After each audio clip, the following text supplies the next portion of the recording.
عامر بن عثمان کا گھوڑا آہستہ آہستہ چل رہا تھا۔ عامر کا سر جھکا ہوا تھا۔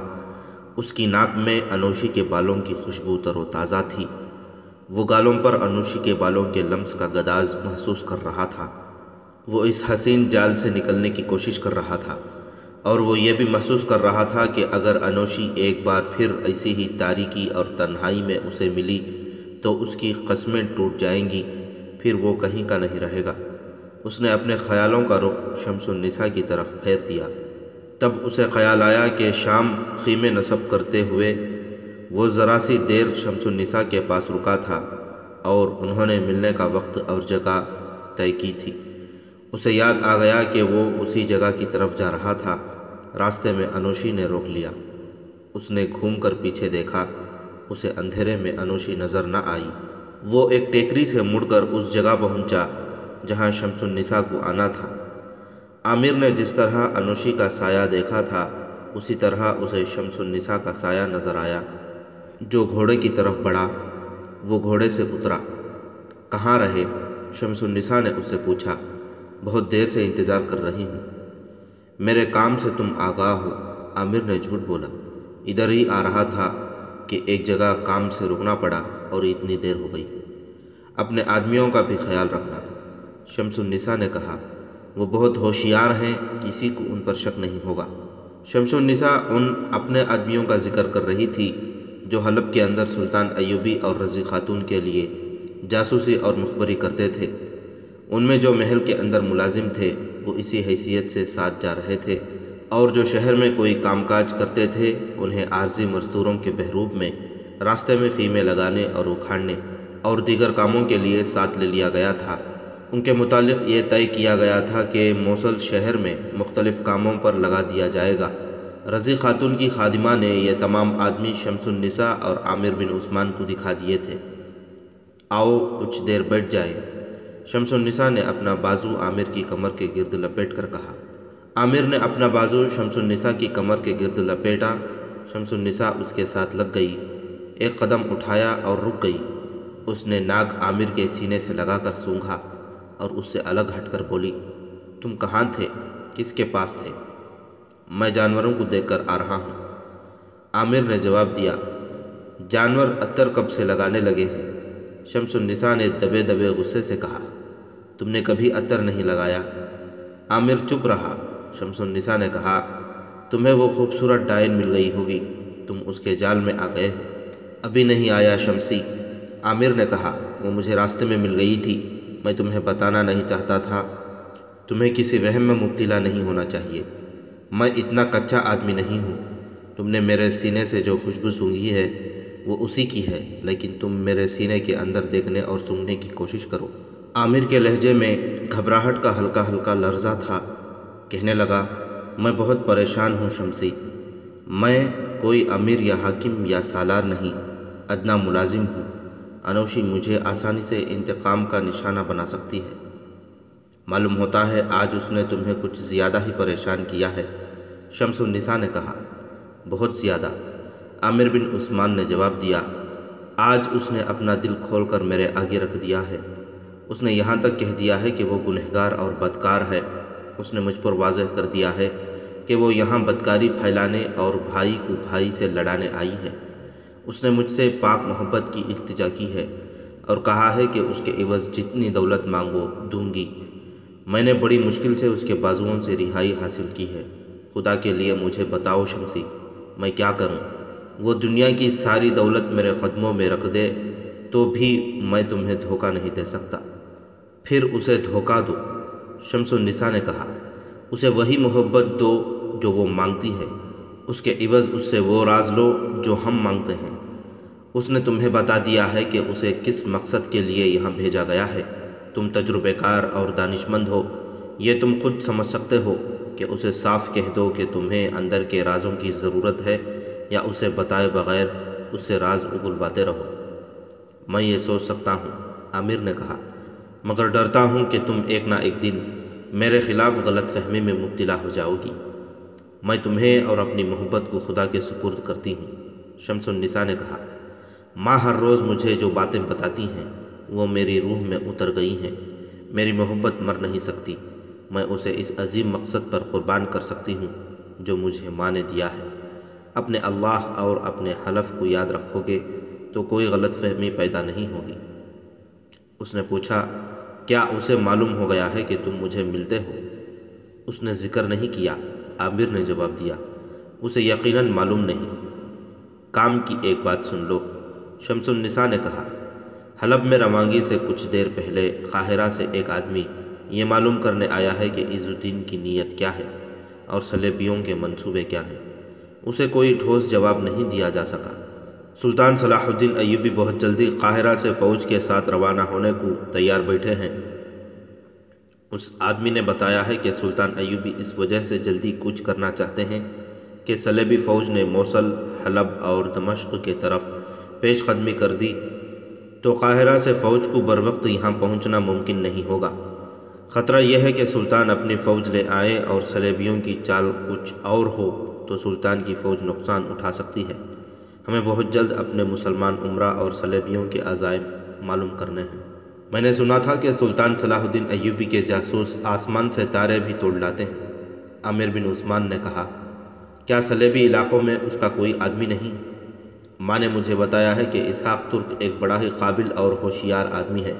شمس النساء نے جواب دیا، وہ بیروت گیا ہوا ہے، صحیح خبر تو وہی لائے گا، لیکن اس کی طرف سے کوئی اطلاع قاہرہ نہیں پہنچی۔ دیکھو عامر، فوجوں کی نقل و حرکت ہوتی ہے تو یہ راز بے نقاب ہو جاتے ہیں، مگر یہاں کوئی ایسی ہلچل نظر نہیں آتی۔ جو راز ہے وہ عز الدین اور عماد الدین کے سینے میں ہے۔ یہ اندرونی حلقوں سے مل سکتا ہے اور تمہیں یہ راز انوشی دے سکتی ہے، مگر وہ جو قیمت مانگتی ہے وہ میں نہیں دے سکوں گا۔ عامر نے کہا، تمہیں یہ قیمت دینی پڑے گی۔ شمس النساء نے کہا، میں یہ قیمت دینے کو تیار ہوں۔ میں اپنے بھائی کے گناہوں کا کفارہ ادا کرنا چاہتی ہوں۔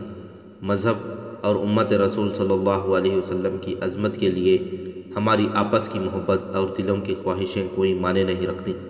ہمیں ان شہیدوں کا قرض ادا کرنا ہے جو اسلام کے نام پر اپنی دلہنوں کو نوجوانی میں بیوہ کر گئے ہیں۔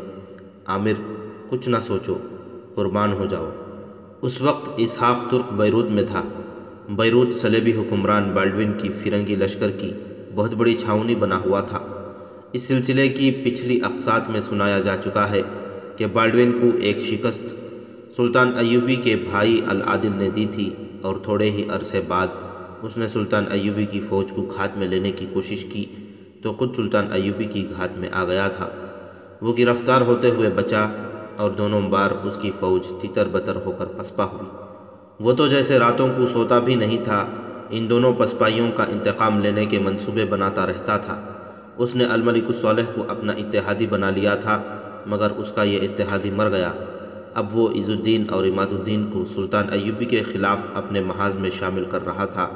اس نے قاہرہ میں جاسوس بھیج رکھے تھے جو سلطان ایوبی کے ارادوں کا پتہ چلا رہے تھے۔ اسحاق ترک بیروت پہنچ چکا تھا اور بالڈوین کے ہائی کمانڈ تک پہنچنے کی ترکیبیں سوچ رہا تھا۔ وہاں جس سے ملتا اپنے آپ کو کسی مسلمان علاقے سے بھاگا ہوا عیسائی بتاتا۔ اس طرح اس نے بہت سے لوگوں کی ہمدردیاں حاصل کر لیں۔ وہ چونکہ ترکی کا باشندہ تھا اس لیے سفید فام تھا، خوب رو اور تنومند بھی تھا۔ گھڑ سواری، نیزہ بازی، تیر اندازی اور تیغ زنی میں خصوصی مہارت رکھتا تھا۔ اس کے بازو لمبے اور ان میں طاقت تھی، دماغ بھی تیز اور باریک بین تھا۔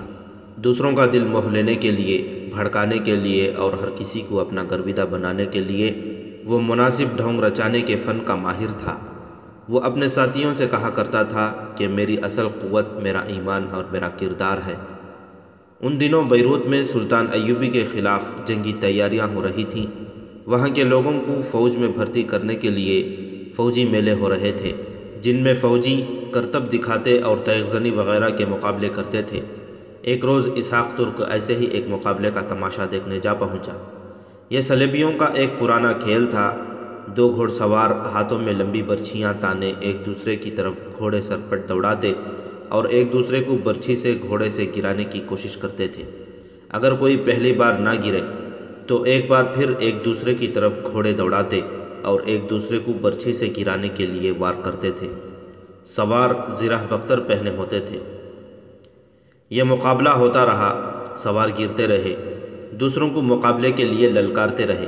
ایک سوار نے کئی سواروں کو گرایا، اس نے کسی اور کو للکارا تو کوئی بھی سامنے نہ آیا۔ اسحاق ترک صحرائی لباس میں تھا، وہ میدان میں آ گیا۔ مقابلہ کرنے والے سوار فوجی اور زرہ پوش۔ اسحاق کو عام لباس میں میدان میں اترتے دیکھ کر تماشائیوں نے قہقہا لگایا۔ وہاں صلیبی جنرل اور دیگر کمانڈر وغیرہ بھی تھے، وہ بھی خوب ہنسے۔ جس گھڑ سوار نے سب کو للکارا تھا، وہ گھوڑے پر سوار میدان میں گھوڑے کو ادھر ادھر بھگا رہا تھا۔ وہ صلیبی فوج کے ایک دستے کا کمانڈر تھا۔ اس نے ازراہ مذاق گھوڑے کا رخ اسحاق کی طرف کیا اور قریب آ کر برچھی اسحاق کو ماری۔ اسحاق وار بچا گیا۔ تماشائیوں نے ایک اور قہقہا لگایا، پھر شور اٹھا، پاگل پاگل، یہ کوئی پاگل ہے، اسے جان سے مار ڈالو۔ گھڑ سوار کمانڈر نے گھوڑا پیچھے کو موڑا۔ اس کے ساتھی کمانڈروں میں سے کسی نے اس سے کہا، اب کہ اسے برچھی میں اڑس کر ساتھ لے جاؤ، زندہ نہ رہے۔ کسی اور نے چلا کر کہا، یہ تمہاری توہین ہے، ایک پاگل دیہاتی نے تمہیں للکارا ہے۔ گھڑ سوار نے ایڑ لگائی۔ اسحاق نہتھا تھا۔ گھوڑے کو اپنی طرف آتا دیکھ کر اس نے چغا اتار پھینکا اور برچھی کا وار بچانے کے لیے تیار ہو گیا۔ گھوڑ سوار ذرا سا جھکا، برچھی ہاتھ میں تولی۔ قریب آ کر اس نے اسحاق پر وار کیا۔ اسحاق کچھ دور گھوڑے کے ساتھ اس طرح دوڑتا رہا جیسے برچھی اس کے جسم میں اتر گئی ہو اور اس کے ساتھ گھسیٹتا جا رہا ہو۔ تماشائیوں نے داد تحسین کا شور بپا کر دیا، لیکن یہ دیکھ کر سب پر سناٹا طاری ہو گیا کہ اسحاق ترک دوڑتے دوڑتے سوار کے پیچھے گھوڑے پر سوار ہو گیا تھا۔ برچھی کو اس نے پکڑ رکھا تھا، سوار نے بھی برچھی کو پکڑ رکھا تھا۔ اس نے گھوڑے کو گھمایا، گھوڑا ایک چکر میں دوڑنے لگا۔ اسحاق اس سے برچھی چھیننے کی کوشش کر رہا تھا۔ اس نے برچھی چھین لی اور دوڑتے گھوڑے سے کود کر کھڑا ہو گیا۔ اس نے برچھی لہرا کر للکارا، مجھے ایک گھوڑا دے دو، کوئی بھی میرے مقابلے میں آ جائے، زرہ بختر کے بغیر مقابلہ کروں گا۔ گھڑ سوار کمانڈر گھوڑے سے اتر کر اسحاق کے پاس آیا۔ اس نے بازو پھیلا رکھے تھے۔ اسحاق نے برچھی زمین پر گاڑ دی۔ صلیبی سوار نے اسے گلے لگا لیا۔ اسحاق نے کہا کہ مقابلہ کروں گا، مجھے گھوڑا دے دو۔ اسے ایک گھوڑا اور ایک برچھی دے دی گئی۔ وہ اسی کمانڈر کے مقابلے میں آیا۔ تماشائی دم بخود تھے، انہیں یقین تھا کہ یہ بدقسمت دیہاتی زرہ بختر کے بغیر برچھی سے بہت بری موت مرے گا۔ دونوں گھوڑے دور آمنے سامنے کھڑے ہو گئے۔ اشارے پر گھوڑے دوڑے۔ کمانڈر نے برچھی اسحاق کے پیٹھ کے سیدھ میں رکھی ہوئی تھی۔ اسحاق نے اپنے جسم کو ذرا سا موڑ کر کمانڈر کا وار خطا کر دیا۔ اس کے ساتھ ہی برچھی کمانڈر کے پیٹ میں لگی۔ کمانڈر گھوڑے کی دوسری طرف گر پڑا۔ اس نے غلطی یہ کی کہ اس طرف والا پاؤں رکاب سے نکالنا بھول گیا۔ گھوڑا اسے گھسیٹنے لگا۔ اس مقابلے میں کسی تماشائی کو کسی سوار کی مدد کرنے کی اجازت نہیں تھی۔ سوار مر بھی جایا کرتے تھے۔ کمانڈر کو گھوڑا گھسیٹ رہا تھا۔ اسحاق نے گھوم کر دیکھا تو اس نے اپنے گھوڑے کو گھمایا، ایڑ لگائی اور کمانڈر کے گھوڑے کے پہلو میں آ کر اپنے گھوڑے سے کود کر اس کے گھوڑے کی پیٹھ پر جا بیٹھا، لگام کھینچی اور گھوڑے کو روک لیا۔ کمانڈر نے چونکہ زرہ بختر پہن رکھی تھی، اس لیے اس کا جسم زمین کی رگڑ سے محفوظ رہا، ورنہ اس کی کھال اتر جاتی۔ کمانڈر نے اسے اپنے بازوؤں کے گھیرے میں لے لیا اور اس سے پوچھا کہ وہ کون ہے۔ اسحاق ترک نے بتایا کہ وہ مسلمانوں کے علاقے سے بھاگا ہوا عیسائی ہے۔ وہ اپنے آپ کو عام قسم کا عیسائی تو کہہ نہیں سکتا۔ ایسی گھڑ سواری اور ایسی نیزہ بازی کا ماہر کوئی فوجی ہو سکتا تھا یا کوئی اونچے خاندان کا فرد۔ اس نے کمانڈر کو بتایا کہ مسلمان اسے زبردستی فوج میں بھرتی کرنا چاہتے تھے، اس لیے وہ وہاں سے بھاگ آیا۔ کمانڈر اسے اپنے ساتھ لے گیا۔ یہ کمانڈر بالڈوین کی فوج کا نائٹ تھا۔ نائٹ صلیبی فوج کا بہت بڑا اعزاز اور رتبہ ہوتا تھا۔ وہ اس کمانڈر کو دیا جاتا تھا جو ذاتی طور پر نڈر اور ماہر جنگجو ہو اور اجتماعی طور پر بہت بڑے دستے کو جنگی اہلیت سے لڑا سکے۔ اس اعزاز کے لیے جو اوصاف دیکھے جاتے تھے وہ کسی کسی میں پائے جاتے تھے۔ یہ اعزاز جسے ملتا اسے سر سے پاؤں تک زرہ بختر ملا کرتی تھی۔ صلیبیوں کے نائٹ جنگی قابلیت اور بے خوفی کی بدولت آج تک مشہور ہیں۔ ان کا اتنا رتبہ ہوتا تھا کہ ان کے مشوروں سے بادشاہ اپنے فیصلے بدل دیا کرتے تھے۔ اسحاق ترک نے زرہ بختر کے بغیر اس نائٹ کو پچھاڑ دیا اور اسے گھوڑے کے پاؤں تلے آنے سے بچا بھی لیا تو نائٹ اس کی قدر و قیمت سمجھ گیا۔ اسے اپنے گھر لے جا کر نائٹ نے اسے شراب پیش کی۔ مسلمان جاسوسوں کے لیے یہ ایک مشکل پیدا ہو جایا کرتی تھی کہ دشمن کے علاقے میں وہ عیسائیت کا بہروپ دھار لیتے اور اونچے حلقوں میں بھی پہنچ جایا کرتے تھے، مگر وہاں شراب پانی کی طرح پلائی جاتی تھی۔ مسلمان شراب پینے سے گریز کرتے تھے، بہانے تراشتے تھے۔ بعض جاسوس شراب کے سلسلے میں شک میں پکڑے بھی گئے تھے۔ علماء ایسا فتویٰ دینے سے ہچکچاتے تھے کہ ان حالات میں شراب جائز ہے۔ صلاح الدین ایوبی نے یہ ہدایت جاری کی تھی کہ شراب پینے کی اجازت نہیں دی جا سکتی، کیونکہ مذہب میں حرام ہونے کے علاوہ یہ خطرہ تھا کہ شراب نوشی عادت بن جاتی ہے۔ دوسرے یہ کہ جس نے شراب کبھی نہ پی ہو وہ ہوش کھو کر اپنی اصلیت بے نقاب کر سکتا ہے۔ البتہ سلطان ایوبی نے کہا تھا کہ دشمن کے ملک میں شراب سے گریز کی کوشش کرو۔ اگر فرض کا تقاضا یہی ہو کہ شراب پی لو تو اتنی پی جائے جو بدمست نہ کرے۔ یہی مشکل اسحاق ترک کے سامنے آ گئی۔ وہ ایمان کا پکا تھا۔ اس نے پینے سے انکار کر دیا اور کہا، میری قوت آپ نے دیکھ لی ہے۔ اس کا راز صرف یہ ہے کہ میں شراب نہیں پیتا۔ میرے استاد نے مجھے کہا تھا کہ تمہارے جسم میں شراب چلی گئی تو تمہارے نیچے جو گھوڑا ہوگا وہ محسوس کرے گا کہ اس کی پیٹھ پر ایک کمزور انسان بیٹھا ہے، پھر گھوڑا بھی حکم نہیں مانے گا۔ اسحاق نے گردن سے لٹکتے دھاگے کو کھینچا۔ اس کے کرتے کے اندر سے چھوٹی سی سلیب باہر آئی۔ اسحاق نے کہا، میں نے اپنی طاقت کو اس سلیب کے تحفظ کے لیے صرف کرنے کے لیے سلیب ہاتھ میں رکھ کر قسم کھائی تھی کہ شراب نہیں پیوں گا، بدکاری نہیں کروں گا، میری قسم نہ توڑیں۔ تم کہاں رہتے ہو؟ نائٹ نے پوچھا۔ گھر والے تمہارے ساتھ آئے ہیں؟ نہیں، اسحاق نے جواب دیا، میں گھر والوں سے یہ کہہ کر بھاگا تھا کہ اپنے کسی علاقے میں کوئی تسلی بخش ٹھکانہ بن گیا تو انہیں لے آؤں گا۔ تمہارا ٹھکانہ بن گیا ہے؟ نائٹ نے کہا، میں تمہیں اپنی باقاعدہ فوج میں نہیں لے رہا، تم میرے ذاتی محافظ ہوگے۔ ہر کمانڈر کے ساتھ 2-4 محافظ ہوتے ہیں، لیکن میں تم جیسے اوصاف کے آدمیوں کا قدردان ہوں۔ میری پسند کا صرف ایک محافظ میرے پاس ہے، تم دوسرے ہوگے۔ تمہاری رہائش کا انتظام کر دیا جائے گا۔ وہ زمانہ جنگجوؤں کا تھا۔ اسحاق جیسے طاقتور اور دلیر آدمیوں کی خوب قدر ہوتی تھی۔ نائٹ نے اس کی رہائش کا انتظام کر دیا، اس کے لیے عربی گھوڑے اور دیگر سامان کا بندوبست کیا اور اس کی تنخواہ مقرر کر دی۔ اسحاق ترک کو خدا نے دماغی صلاحیتیں بڑی فیاضی سے عطا کی تھیں۔ انہیں بروئے کار لاتے ہوئے وہ 2 دنوں میں اس صلیبی نائٹ کا معتمد بن گیا۔ میری صرف ایک خواہش ہے، اس نے نائٹ سے کہا، جس طرح مسلمانوں کا قبلہ اول ہمارے قبضے میں آ گیا ہے، ان کے خانہ کعبہ پر بھی ہمارا قبضہ ہو جائے۔ اسلام تھوڑے سے عرصے میں ہمیشہ کے لیے مر جائے گا، اگر ساری دنیا پر نہیں تو دنیا عرب پر صلیب کی مقدس حکمرانی ہو جانی چاہیے۔ تم خواب دیکھ رہے ہو میرے دوست، نائٹ نے کہا، مسلمانوں کو اتنی جلدی شکست دینا آسان نہیں۔ اگر ہم نے مسلمانوں کے کعبے کی طرف پیش قدمی کی تو ساری دنیا کے مسلمان اکٹھے ہو جائیں گے۔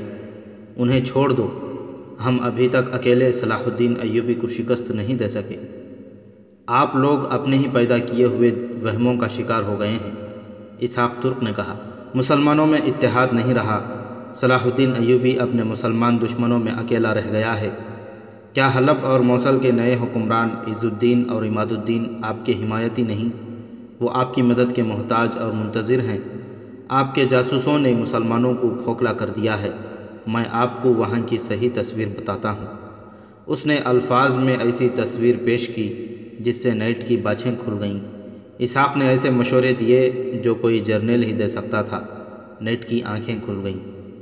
تم مجھے حیران کر دینے کی حد تک ذہین ہو، نائٹ نے کہا۔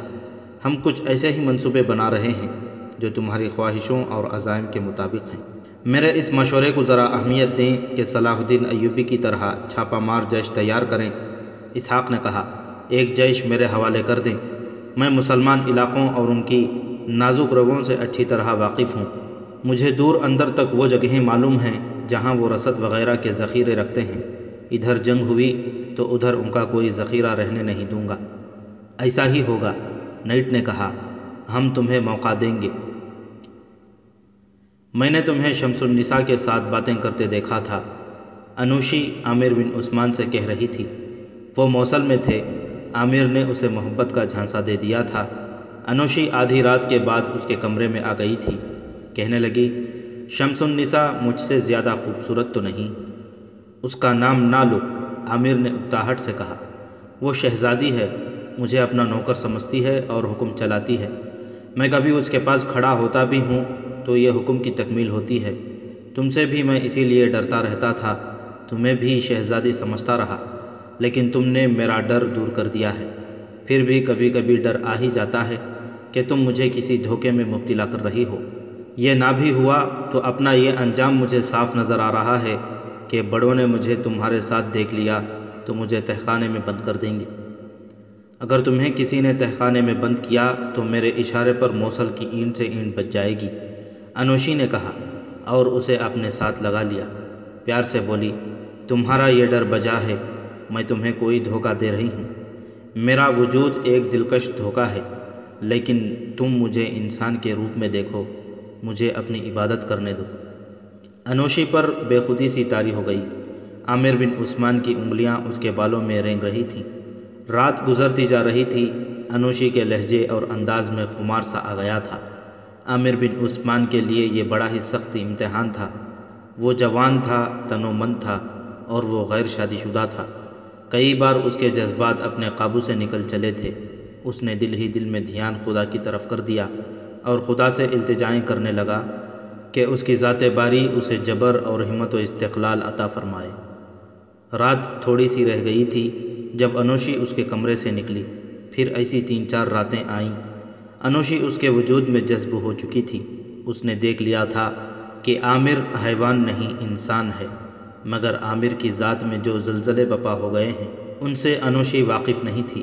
مجھے ان مسلمان حکمرانوں سے نفرت ہو گئی ہے، ایک رات عامر نے انوشی سے کہا۔ میں نے صلیبی حکمران نہیں دیکھے، ہمارے حکمرانوں سے تو اچھے ہی ہوں گے۔ اس نے رازداری سے پوچھا، کیا یہ ممکن نہیں ہے کہ صلیبی آ کر ان علاقوں پر قبضہ کر لیں؟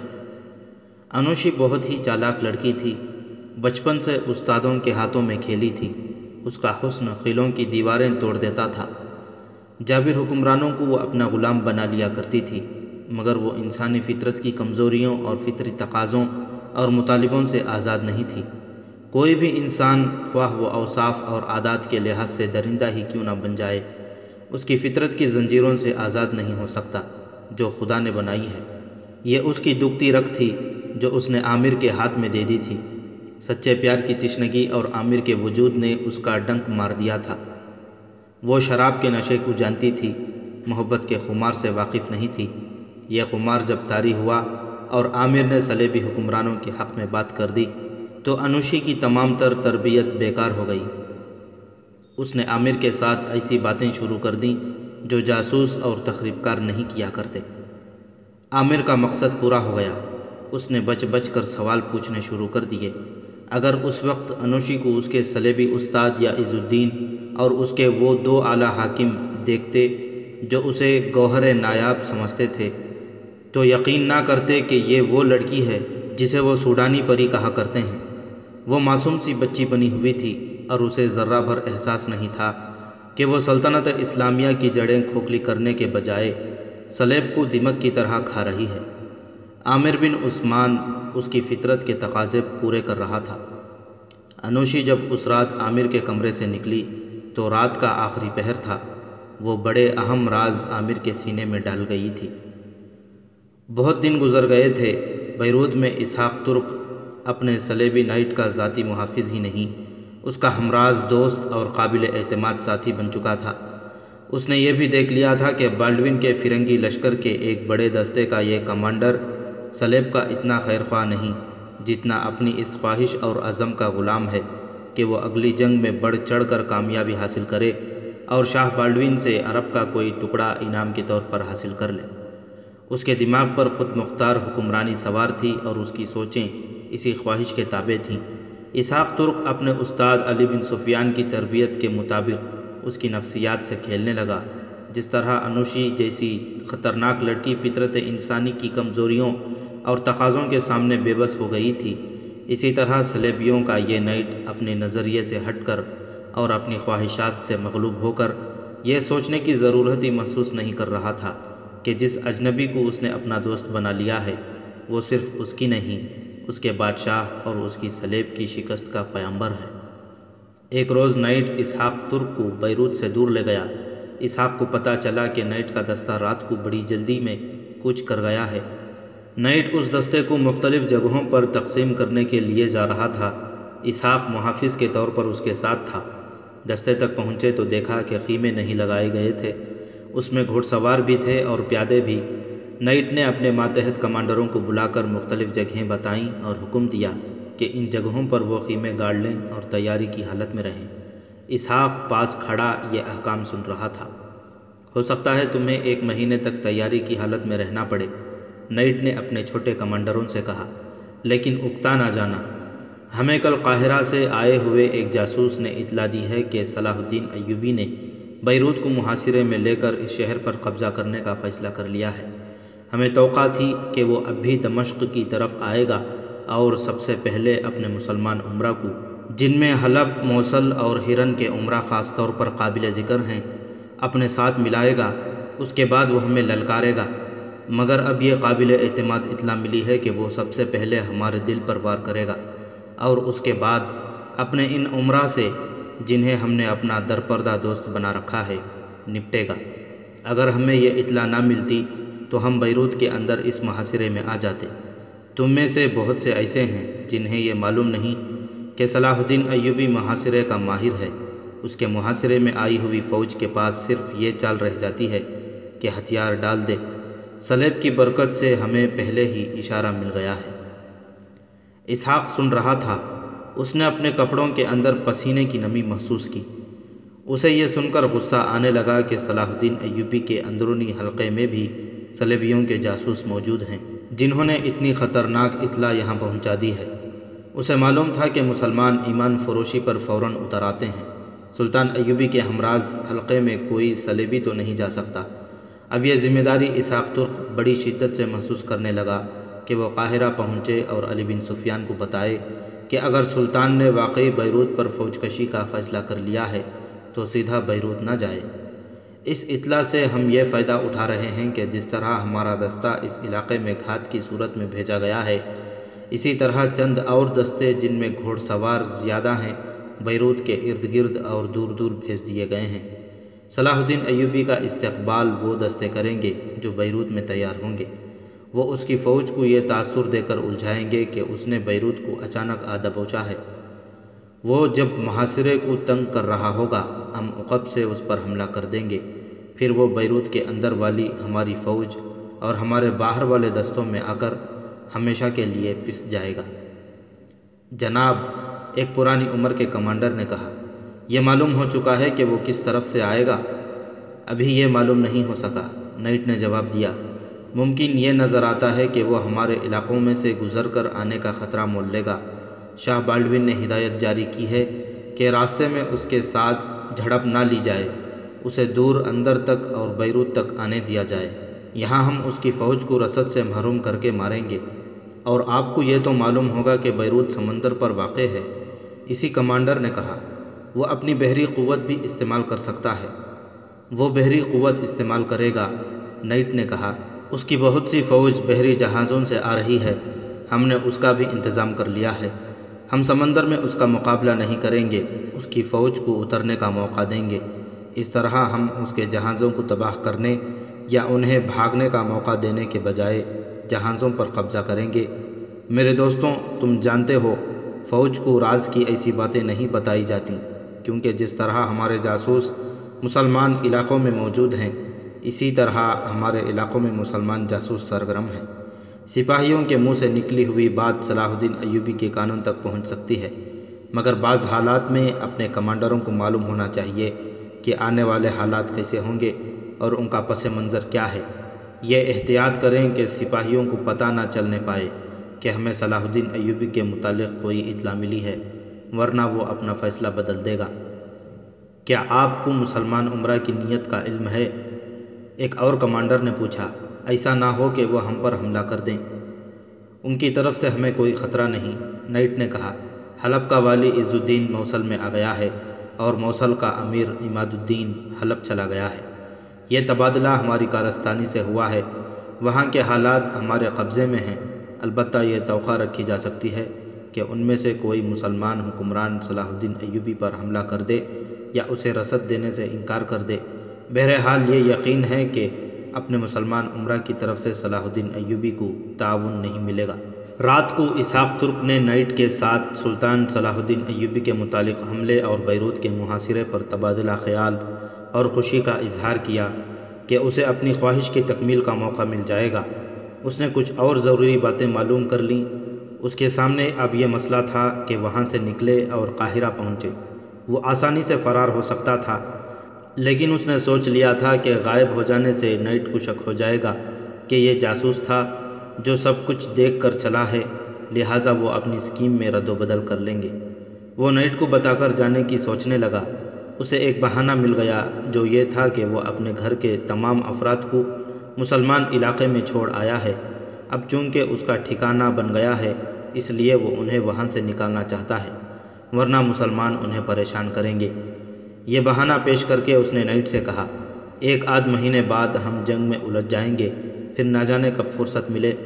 انہیں ابھی لے آؤں تو بہتر ہے، یہ بھی ممکن ہے کہ میں جنگ میں مارا جاؤں۔ مرنے سے پہلے انہیں یہاں لانا چاہتا ہوں تاکہ میرے بعد میری بہنیں مسلمانوں کے ہاتھوں خراب نہ ہوتی پھریں۔ بہانہ معقول تھا۔ نائٹ نے اسے جو گھوڑا دے رکھا تھا وہی اس کے پاس رہنے دیا اور کہا، ابھی روانہ ہو جاؤ اور جس قدر جلدی آ سکو واپس آؤ۔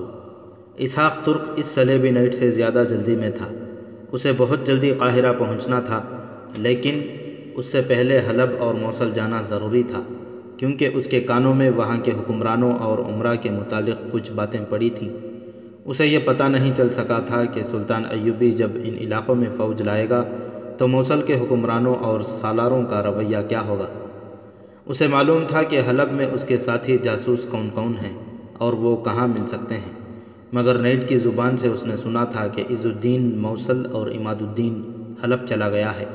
اس کا مطلب یہ ہو سکتا تھا کہ رضی خاتون بھی موصل میں ہوگی، اور اگر وہ موصل میں ہے تو اس کی خادمہ بھی ساتھ ہوگی۔ محل کے اندر کی دنیا سے رابطہ اس خادمے کے ذریعے ہو سکتا تھا۔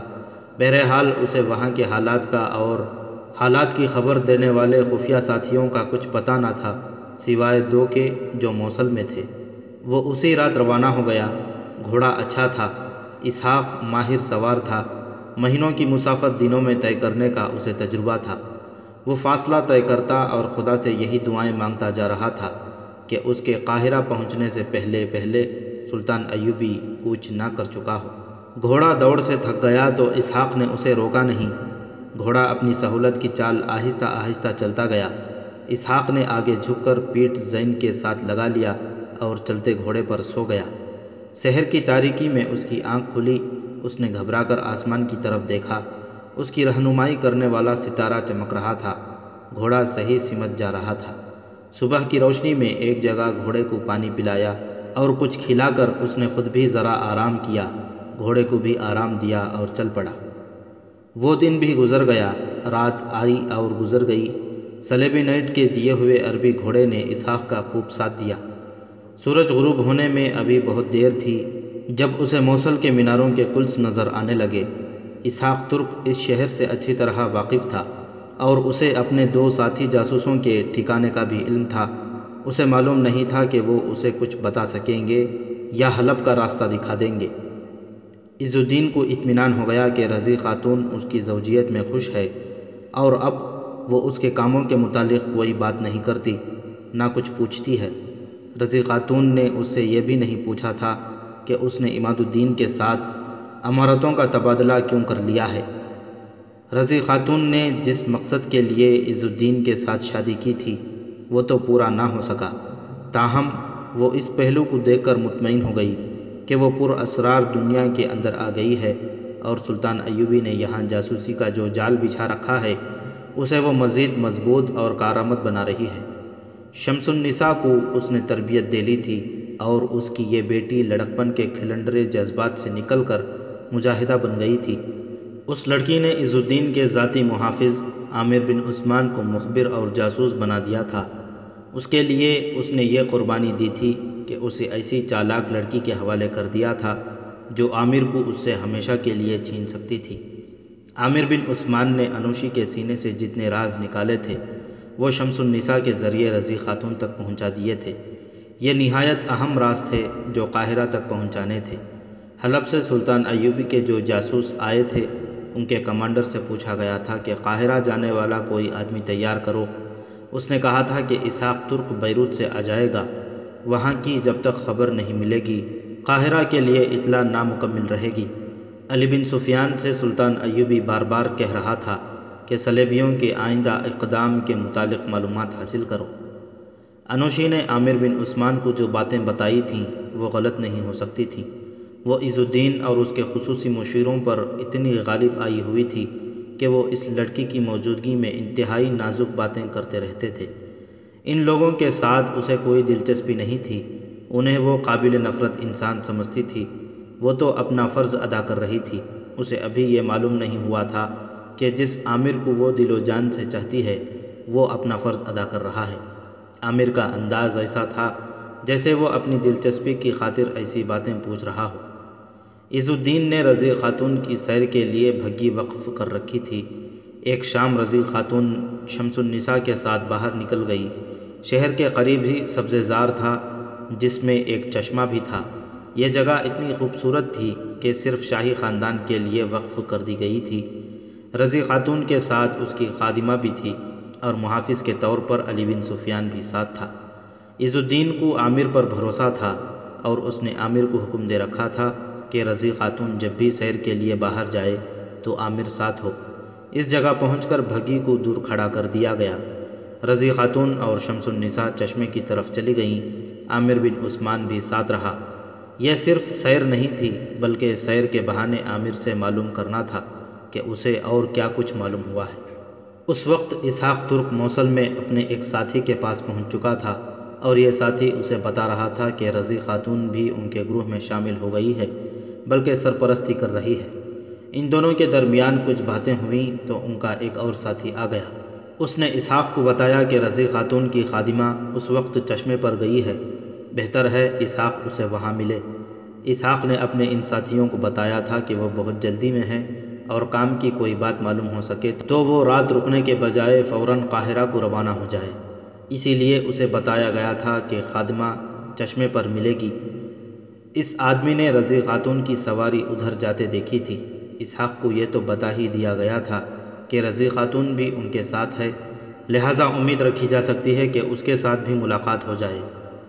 عامر بن عثمان چشمے کے کنارے رضی خاتون اور شمس النساء کو بتا رہا تھا کہ انوشی کی بتائی ہوئی باتوں کے مطابق یہ یقین ہو گیا ہے کہ صلیبیوں کے خلاف جنگ کی صورت میں عز الدین سلطان ایوبی کو دوستی کے دھوکے میں رکھے گا۔ اگر سلطان رسد مانگے گا تو رسد بر وقت پوری نہیں بھیجے گا۔ اگر سلطان نے فوج مانگی تو یہ بہانہ پیش کیا جائے گا کہ اس کے تعلقات عماد الدین کے ساتھ اچھے نہیں رہے اور عماد الدین موصل پر حملے کے لیے آرمینیوں کے ساتھ ساز باز کر رہا ہے، اس لیے فوج قلعے میں موجود رہنی چاہیے۔ عامر نے بتایا کہ عماد الدین کا رویہ بھی ایسا ہی ہوگا۔ ان حالات میں سلطان ایوبی کا باخبر ہونا ضروری تھا کیونکہ وہ ان دونوں کو اپنا اتحادی سمجھتا تھا۔ خادمہ ادھر ادھر ٹہل رہی تھی، اسے کسی کے گانے کی آواز سنائی دی۔ ریگزاروں کے راہی راہوں سے بھٹکیں، ستاروں کو دیکھیں۔ سیرگاہ کے قریب سے کوئی گاتا ہوا گزر رہا تھا۔ خادمہ کے کان کھڑے ہو گئے۔ یہ جاسوسوں کے اس گروہ کے خفیہ الفاظ تھے جو وہ ایک دوسرے سے ملاقات کے لیے ترنم میں اس طرح استعمال کیا کرتے تھے جیسے کوئی مسافر اپنا دل بہلانے کے لیے گنگناتا جا رہا ہو۔ خادمہ پودوں کی اوٹ میں آگے چلی گئی۔ اس نے اسحاق ترک کو پہچان لیا، اسے روکا۔ اسحاق نے اسے کہا کہ وقت نہیں ہے۔ خادمہ نے کہا اسی طرح ٹہلتے رہو، اور وہ رضی خاتون کے پاس گئی۔ سورج غروب ہو چکا تھا، سیرگاہ پر تاریکی چھا رہی تھی۔ اسحاق ترک ایک ایسی جگہ رضی خاتون، شمس النساء اور عامر بن عثمان کے پاس بیٹھا تھا جہاں انہیں کوئی نہیں دیکھ سکتا تھا۔ رضی خاتون اسے حلب اور موصل کے تمام اسرار اور دھوکے بتا چکی تھی۔ اس نے اسحاق سے کہا صلاح الدین ایوبی سے کہنا میں نے نور الدین زنگی کا مقام عز الدین کو دیا تھا۔ میں نے اس امید پر اپنے دل پر پتھر رکھ کر یہ فیصلہ کیا تھا کہ عز الدین کو زنگی مرحوم کا صحیح جانشین بنا دوں گی اور یہ زنگی کی طرح تمہارا دایاں بازو بنے گا۔ مگر شادی کے بعد راز کھلا کہ میں نے عمر بھر کی ایک بھیانک غلطی کی ہے۔ مجھے قید کر لیا گیا ہے۔ اب دمشق کی لاج تمہارے ہاتھ ہے۔ بیروت کے علاقے میں تمہارا جس طرح استقبال ہوگا وہ تم اسحاق سے سن لو گے۔ تم ہی فیصلہ کر سکتے ہو کہ ان حالات میں، جب کہ بیروت کو محاصرے میں لینے کا تمہارا منصوبہ پہلے ہی بیروت پہنچ گیا ہے، تم بیروت ہی جاؤ گے یا اپنا منصوبہ بدل دو گے؟ اس سوال کا جواب علی بن سفیان دے سکتا ہے کہ یہ راز بیروت کس نے پہنچایا۔ ہماری قوم میں ایمان کا نیلام عام ہو گیا ہے۔ عرب کے عمرا کی عیاشیوں کا یہی عالم رہا تو وہ قبلہ اول کی طرح خانہ کعبہ کو بھی بیچ کھائیں گے۔ عیاشی اور حکمرانی مل کر ملکوں کو ٹکڑوں میں کاٹتی اور قوموں کا نام و نشان مٹا دیتی ہے۔